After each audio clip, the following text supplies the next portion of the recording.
Near mint condition, the home of collected editions. That cover's so awesome. Absolute format is the best way to own this store. Time to empty those wallets and fill those shelves.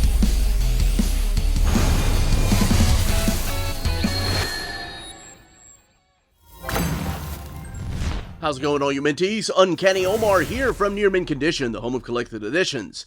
And join me today for your advanced look at The Kingdom, the 25th Anniversary Deluxe Edition Hardcover from DC Comics. So let's go ahead and get started.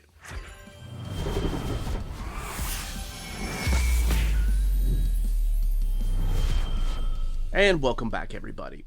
So what we're looking at here is the latest deluxe edition from DC Comics, and one that took a lot of us by surprise, and that's The Kingdom, the 25th Anniversary Deluxe Edition. Man, 25 years. Doesn't seem like it's been that long. Mark Waid, of course, being the main writer on this. And if you're wondering, what does this have to do with Kingdom Come? Well, this worked as a sequel prequel, and I'll explain a little bit of the history here as we open up the book. You have the title up here, The Kingdom, the 25th Anniversary Deluxe Edition, Mark Waid, DC logo, and poor Soup's up there hanging upside down. And you have this piece right here by Ariel Olivetti. Mark Waid's sequel to The Kingdom Come has arrived, presented in the prestigious oversized hardcover format for the first time ever, and that is true. The book retails for $49.99. Comes with a dust jacket too. I know some of these dust jackets. Uncanny Omar Talk Pretty one day. Some of these deluxe editions don't come with dust jackets, but we'll look at that here in a second. So for the first time in an oversized format, because it has been released in trade paperback formats before. And I love the fact that they try to keep the same trade dress as Kingdom Come for The Kingdom. But all of this is collected in here. There's a new introduction, which we'll look at here in a little bit. Underneath the dust jacket, let's actually look at the flaps together. You have Gog, and then this image right here of Superman. But over here, it's just Gog. Nothing about the book itself or bio and the creators. Underneath the dust jacket is this iconic spread page that is found inside of the book. Although it does have the Kingdom 25th Anniversary Deluxe Edition right there in the DC logo at the bottom. Alright. We're going to open up this book. I'm going to talk about how it works as both a sequel and prequel, give you a little behind the scenes as to how all this got started, show off the artwork. So just in case you haven't read Kingdom Come, spoilers probably for Kingdom Come, just because I have to talk about the setup of this, and the setup of this takes place years after Kingdom Come. All right, let's go ahead and crack it open. All right, let's go ahead and crack the book open. This is really cool. For the end sheets, what they're doing is blowing up the original artwork that you're going to find through the extras here. I like that. I really like that. I think that's so cool that they're doing that. So here is an introduction about what Kingdom Come was. So again, like I said, I'm going to be talking about a little bit of the things that happen in Kingdom Come. Here's the credits: Mark Waid, Ariel Olivetti, Mike Zack, Brian Athrop, Matt Hanley, Barry Kitson, Jerry Ordway, Mike Pajarillo, Frank Quitely, John Beatty, Mark Farmer, Dennis Janke, Rob Schwager. Oh my gosh, just so many people working on this. And of course, based on Kingdom Come by Mark Waid and Alex Ross. And your table of contents. So what is collected in here in this 25th Anniversary Deluxe Edition? This collects New Year's Evil Gog #1, The Kingdom 1 and 2, The Kingdom Son of the Bat, The Kingdom Nightstar #1, The Kingdom Offspring #1, The Kingdom Kid Flash #1, and The Kingdom Planet Krypton #1. So this table of contents tells you where you're going to find each of these particular issues and how it's mapped. So kicking it off with New Year's Evil Dog #1, and then the Kingdom #1, and then the the one-shots rather, and then wrapping it up with the Kingdom #2, which is the way that this should be read. So it is in great mapping order, or reading order. Here's your introduction by Mark Waid, and giving you a little behind the scenes as to how this project got started. So one thing you probably noticed is that there is no Alex Ross outside of the based on the Kingdom Come by Mark Waid and Alex Ross. Following the success of Kingdom Come, of course, DC approached Mark Waid and Alex Ross to come back and tell more stories. So the idea was to do a ongoing series. Mark Waid and Alex Ross were working together on an ongoing series that would pretty much pave the way for the future that would become Kingdom Come. So Alex Ross had ideas about the fourth world, wanting to incorporate Jack Kirby's legacy into it and bring back all these crazy deities and ideas about the fourth world, while Mark Waid was more about the more grounded heroes, about keeping it close to home. So unfortunately, both of them couldn't really come together to some agreement, and then Alex Ross started working on another project, and now it just became a Mark Waid story. So that's what the Kingdom is. If you want to read Alex Ross's sort of follow up, because he's still teaming up with Jeff Johns to Kingdom Come, that's in the pages of JSA, in the Justice Society of America, with Jeff Johns. The storyline is called Thy Kingdom Come, and it's excellent. It's got artwork in there by Alex Ross, and some of the plot points are by Alex Ross. This is all Mark Waid and his vision of how this should be. Although it's really crazy, because Mark Waid in the intro tells you that one of the plot points that he was going to use for that ongoing series actually shows up just recently in the pages of his Batman Superman story, World's Finest, Volume 2. That's awesome. That he held on to that idea for so many years. All right, so what is this? What exactly is this book about?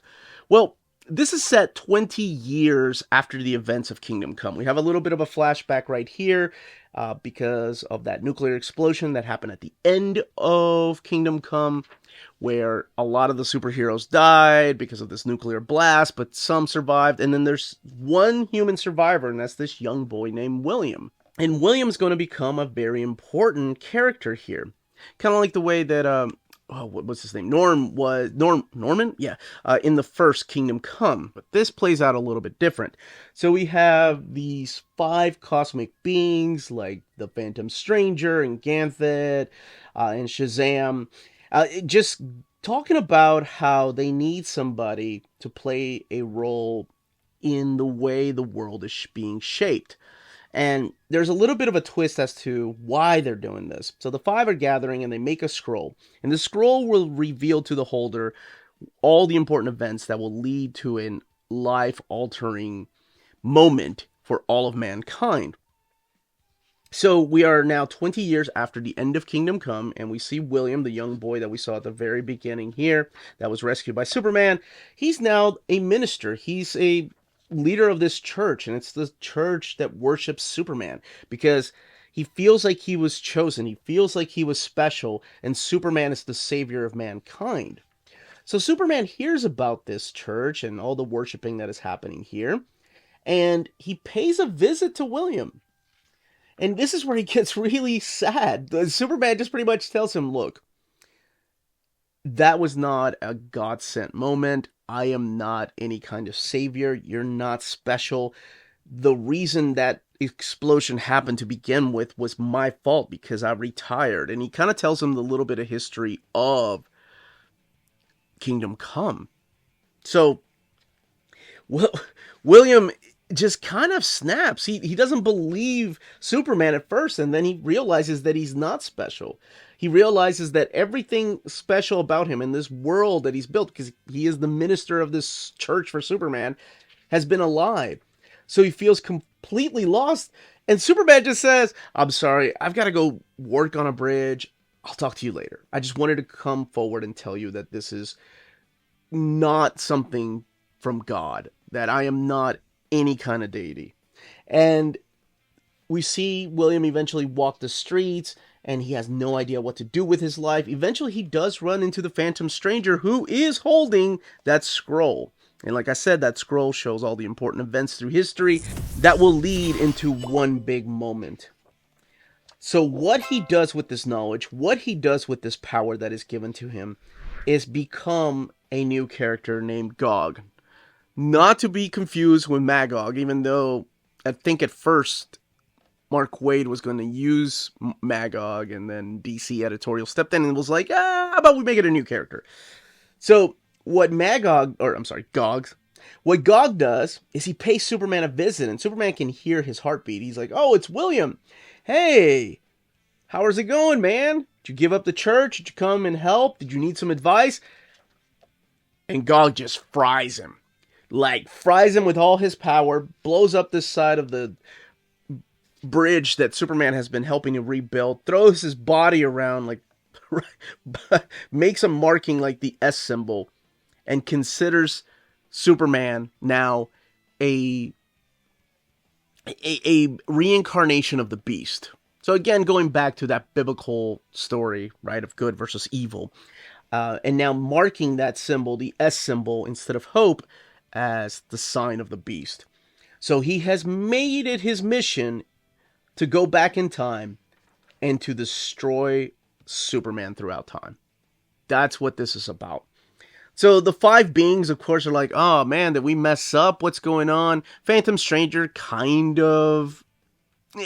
He feels like he's being used, that they're using Gog, but like I said, there's a couple of twists and turns, and you can find out exactly what happens here. And now we come to the Kingdom issue number 1. So his whole goal, going back in time and killing Superman, but what he wants to do is go back to a particular time before Kingdom Come, before Kansas blew up in Kingdom Come, and make it seem like it's Superman's fault. That big destruction, that big explosion in Kansas was all because of Superman. So he's chosen the date of 1998.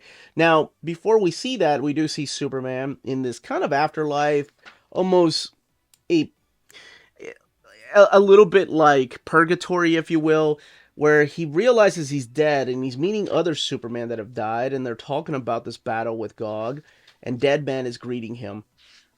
And it becomes really interesting. This is Ariel Olivetti that's drawing this, by the way. It becomes really interesting because we have, these 5 godlike figures that are kind of pulling the strings.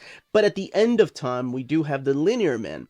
And one of these characters, not just Wave Rider, but also Rip Hunter and everybody else that's here, has taken note that something's going on through time. There's something that's changing. So Rip Hunter and a couple of the Linear Men go to one particular time and time lock it in. Pretty cool, actually, and try to see exactly what happens. And this is when Gog strikes Superman after the birth of his son, Jonathan Kent, and his wife is Diana, Wonder Woman, and he wants to take Jonathan back with him and raise him as his own son and make him Magog. And this is when a decision is made, and this sets up the rest of the stories, the one-shots and issue number 2. This is when Rip Hunter decides, okay, we're not supposed to interfere. This is supposed to play out. This is all supposed to happen, but something is really, really wrong here. He kind of senses there are powers at play that are beyond superheroes. So what he does is he takes Batman, Superman, and Wonder Woman back in time with him to stop Gog. Even though it's against the Linear Men's protocol. Even though it goes against everything that he believes. That's how the kingdom begins. Now, the other miniseries that are collected in here are done in a way to introduce these characters and further explore them. So you have the Son of the Bat right here. You have this character that I really love her design. This is Nightstar. And you get to find out their origin story and a little bit about them. Like I said, just fleshing out the characters a little bit more. And I love that about this. And each of these ending the same kind of way with the same ending that leads into Kingdom number 2, because if you just read Kingdom 1 and Kingdom 2, you'd be like, who the hell are all these characters that just appeared out of nowhere? This is the Offspring issue, which is drawn by Frank Quitely. This is the son of Plastic Man, and it shows how important these characters are and will be to the end of the story, to Kingdom number 2. My favorite story that's collected in here, though, is this Planet Krypton story. I absolutely love this Planet Krypton story because it's not about superheroes at all. It is about this character named Rose, who's a waitress at that Krypton cafe, or Planet Krypton. But there's a little bit of twists and turns and a secret about her. Oh, this is such an awesome story. And it was just Mark Waid flexing his knowledge of the DC Universe. And of course, we also have the Kid Flash issue here. This is the one that's drawn by Mark Pajarillo. Some of these characters have already been established in the pages of Kingdom Come, but this is kind of fleshing them out and showing the importance of them that leads into issue number 2. Now, I'm just going to show a couple of pages here from issue number 2 because issue number 2 has a lot going for it. This is all drawn by Mike Zeck, of course, from Secret Wars. But this is all done in 1998 when this miniseries, or I guess 2 one-shots came out. But you can kind of figure out where that's going to go. There's a big team up. Now in the back, this back matter, we have the making of the Kingdom event. It's like the pitch for the Kingdom. How the one-shots and the 2 issues kind of tie together. And you have some original artwork. This is really interesting. This is what I was talking about. Like I said, the original idea for the New Year's Evil Gog was supposed to be Magog. But instead, DC decided, all right, we're just going to use this new character named Gog. So this is for the first time collecting the original artwork. So that's the way that he was supposed to show up and kill Superman. So pretty much what happens is that Jerry Ordway had to go back and redraw the character. So here you have Magog, and then you have him as Gog right here. It's really cool that that's collected in here. You have original art here by Olivetti and inks, and the breakdown for the cover process right there. Character sketches and original artwork. And there is a lot of original art in here, including some character studies and character designs for some of the parents. Because it's the thing about DC, these are lots of legacy characters. And we have the script right here. And this is the sketches by Mark Pajarillo to Kid Flash #1. Original art. The cover right here by Mike Zeck. The statue of Gog, and then the bio on the creators right here. And again, the end sheets. 288 pages. It is sewn binding, but it has a bunch of excess glue down there. But the book does lay over pretty well. Actually, look at this for gutter loss. So there's minimal gutter loss. Not much, but it is there. But that's it. That, as they say, is that. If you're interested in purchasing this book, don't forget to check out our sponsors. If you're in Europe and you're interested in buying these books, definitely check out Walt's Comic Shop in Berlin, Germany.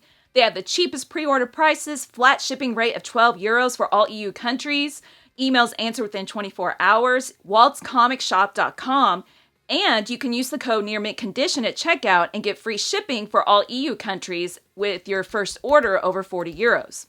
That's Walt's Comic Shop, your reliable source for omnis and premium collected editions in Europe. Ding! CheapGraphicNovels.com, your online home for graphic novels and collected editions up to 50% off cover price. They have excellent shipping and prompt and helpful service. Check out their bargain deals for up to 90% off cover price. And don't forget that CGN also takes pre-orders. That way you don't miss out on the hottest releases. And they are currently running a special promotion for you Minties. If you're a first-time customer, after receiving your order confirmation email, reply back to that email and let them know Near Mint Condition sent you their way. They will then apply a free shipping promotional credit to your next order in the US. Cheap Graphic Novels, your source for the hottest books with the kind of deep discount, quality shipping, and customer service that will keep you coming back for more. And that was the content, the page count, and build of this deluxe edition. Let me know in the comments down below if you are picking this up, if you have the trade paperbacks, if you read it in single issues, what you think of the story. Do you think this is a successful sequel to the Kingdom Come miniseries, or do you prefer Thy Kingdom Come, or do you prefer both? There's people that like both.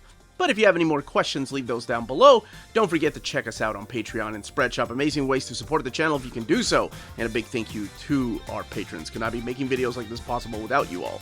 Everyone, stay healthy and safe out there. Much love.